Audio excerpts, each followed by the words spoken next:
Hello and welcome to In the Kitchen with Mary Mac. Today's episode talks about a fabulous dessert that is regionally popular all over western Pennsylvania and eastern Ohio and large parts of the, I guess you call it the Rust Belt. This is definitely a Rust Belt dessert. And here it is. It's the Strawberry Pretzel Jello salad.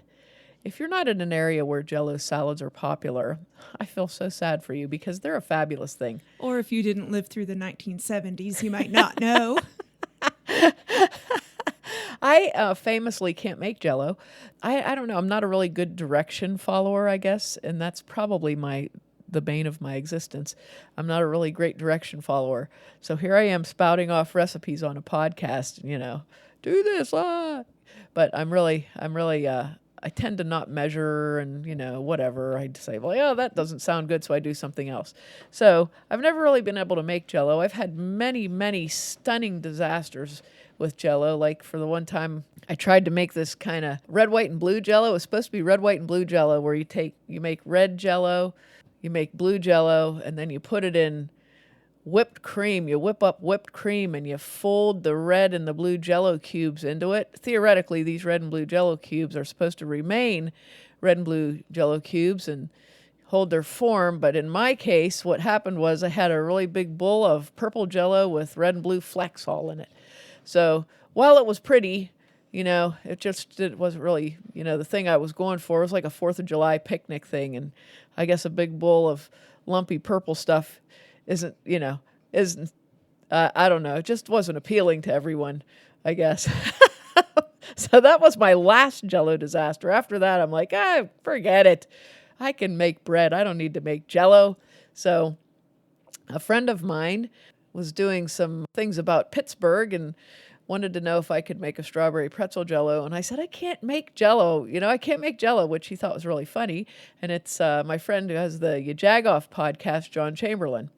So after inviting me to make pretzel Jello probably 3 times, finally I gave in and I said, all right, I'm going to learn how to make pretzel Jello just for you, so I'll figure this out. So I found a recipe and I didn't think it was going to work for me, and I found another recipe, and finally after about 4 recipes, I found one that worked, and I only had to tweak it a little bit for myself because I can't leave anything go the way it is. So I'm going to give you the recipe that I found and tweaked. This recipe came from the Taste of Home magazine. It's an oldie, and this was from a woman named Aldine Belch of Flint, Michigan. So thank you, Aldine, for putting this recipe in Taste of Home so that I could find it and conquer my fear of defeat by Jello. And I made these Jello. Actually, I had to do a test run of these to make sure they worked. And they worked, by golly. So then I had to make it again for a Strawberry Pretzel Jello eating competition at a Jagoff podcast event. And it went over really big. And we even had extra Jellos, and people tried them and said they were really good. And I was just dying because literally, I'm not kidding when I say I can't make Jello. I have this is my only Jello success. So I'm sticking with it. I'm not expanding to any other Jellos. So don't ask me, John. Don't ask me to make any more Jellos, okay? I will only make the Strawberry Pretzel Jello. This Jello is native to every holiday, cookout, picnic, party, anniversary celebration, church, dinner, potluck in all of western Pennsylvania. And it's actually, people look forward to it. I know people that just love this so much that they pray that there's one at a picnic if they go to it. So it's very good if you've never tried it. And this makes, this particular recipe will make a 9x13 pan, or I made it in 2 9-inch round cake pans, and it worked really well. And we sort of sliced it like pie. I needed to do that because, the people that were having the Jello eating contest, just to make it a little better for them to stick their face into, I made it in a round pan. So here we go. Here's your ingredient list. You need 2 cups of crushed pretzels, and that takes about a half of a bag of pretzels to do. So about 2 cups of crushed pretzels, and you don't want to crush them really fine like crumbs. You want them to be in little pieces, like maybe 1/4 inch pieces. They can be bigger than that too. Does it matter what kind of pretzels you use? No, it doesn't. And it doesn't, I would go with a traditional sort of a pretzel, like a small shaped pretzel. Does that sound, I mean, that sounds ridiculous, but not a thick pretzel. I wouldn't use those buttery pretzels either because I think it would be too salty. So just a regular old, shaped pretzel works fine. And this is something, if you like to cook with your kids, that your kids can happily crush pretzels. You could let them crush the whole bag and then pick out the best bits for yourself. So 2 cups of crushed pretzels, 3/4 cup of butter melted, and 3 tablespoons of brown sugar. Now, Mrs. Belch had called for regular white sugar, but I went with the brown sugar because brown sugar has a little bit of a different flavor. And also, when you do something like we're going to do here with brown sugar, it generally works better as an adhesive than white sugar does. So you're going to adhere all those little pretzel bits together. For your crust, that's your crust. 2 cups of crushed pretzels, 3/4 cup butter, and 3 tablespoons of brown sugar.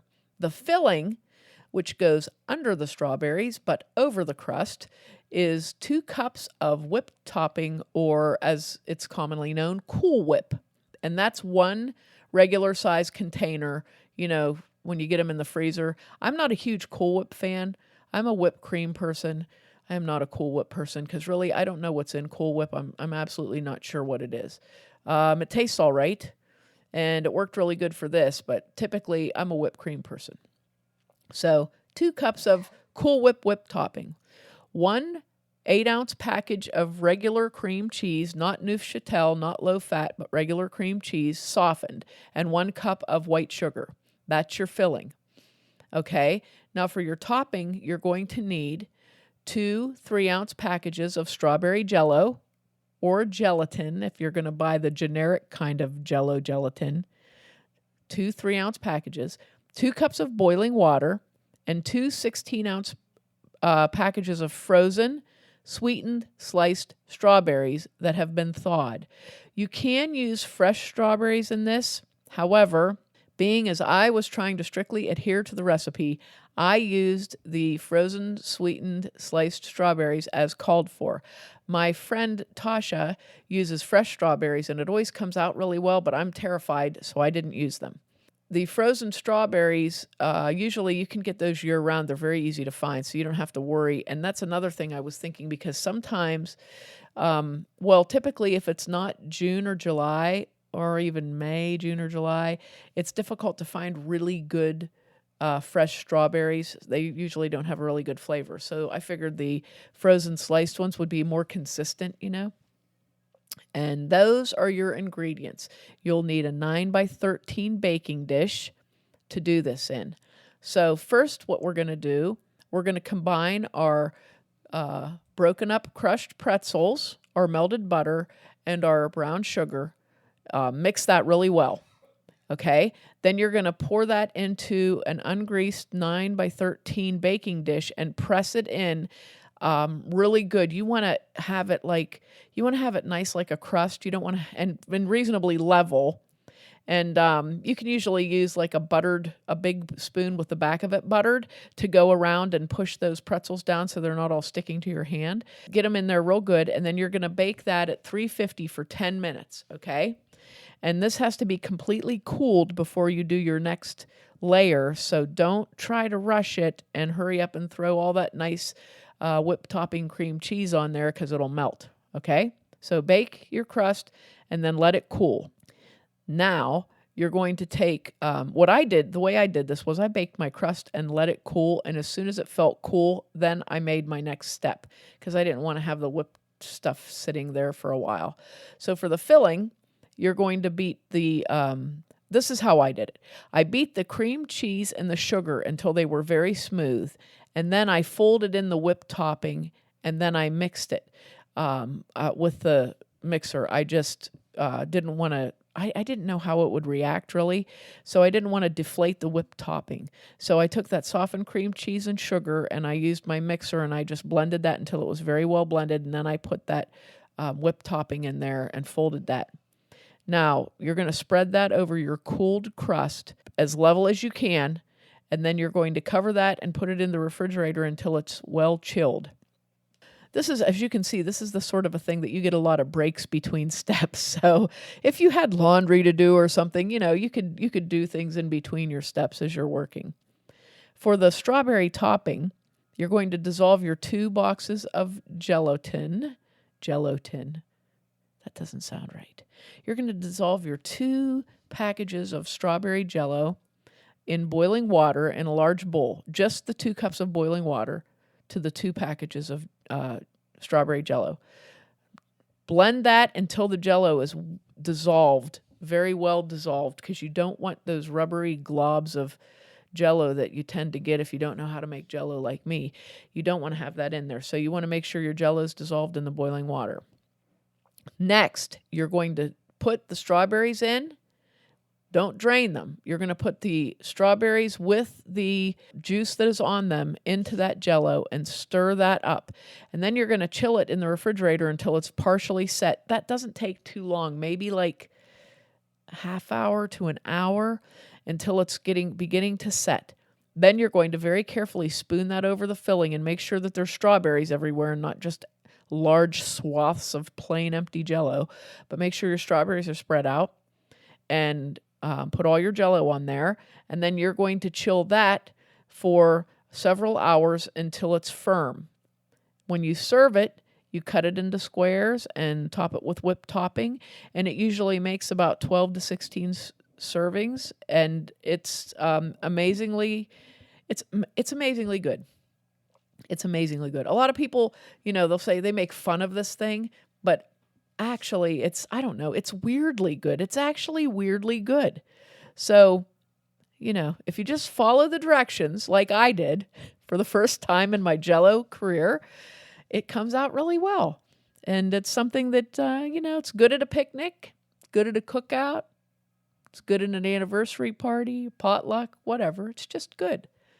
So, hope you give it a try, and check out the Jagoff podcast. If you look at the one that says Strawberry Pretzel Jello, I'm pretty sure there's a video out there of the Jello eating contest, and definitely we did 2 different Jagoff podcasts featuring Strawberry Pretzel Jello salad, so they're both pretty entertaining. So give those a listen too.